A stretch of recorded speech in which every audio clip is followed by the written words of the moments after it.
Hello, I'm glad you joined us for our Bible devotional today.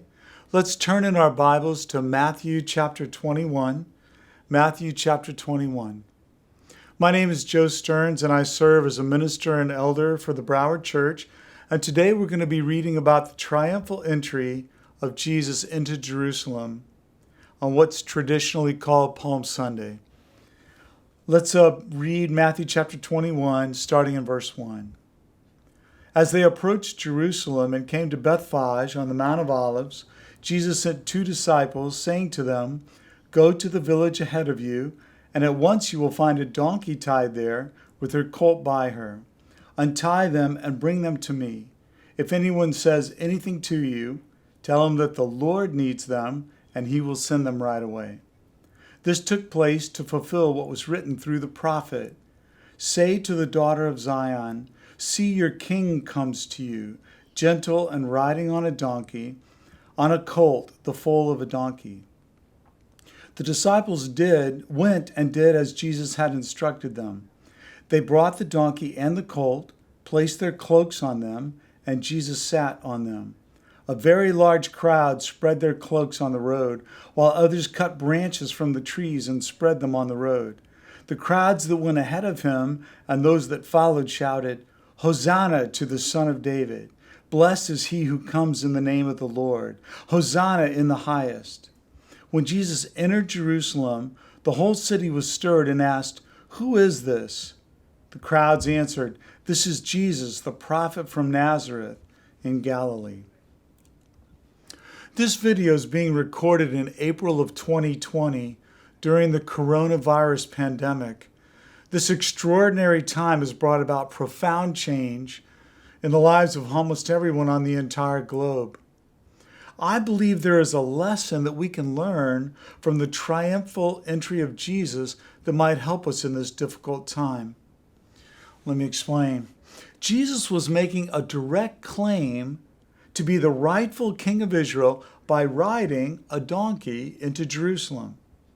In the passage we just read, the Bible quotes the Old Testament book of Zechariah, which prophesies that the king of Israel would ride into Jerusalem on a donkey. And Jesus fulfilled that prophecy.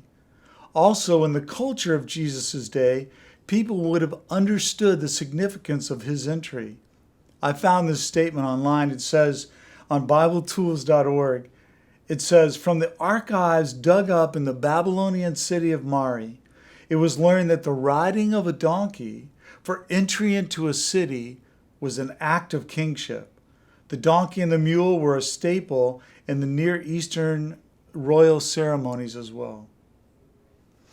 How does the triumphal entry apply to my life today? How does it apply to your life?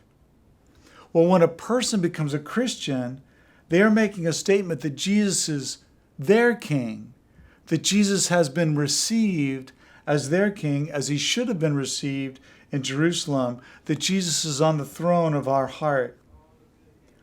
It is difficult for me to keep Jesus as my king during this pandemic. I have a whole new set of stresses, a whole new set of fears, a whole new set of living arrangements, a whole new set of financial situations that I'm dealing with. I'm sure that you do too in some way.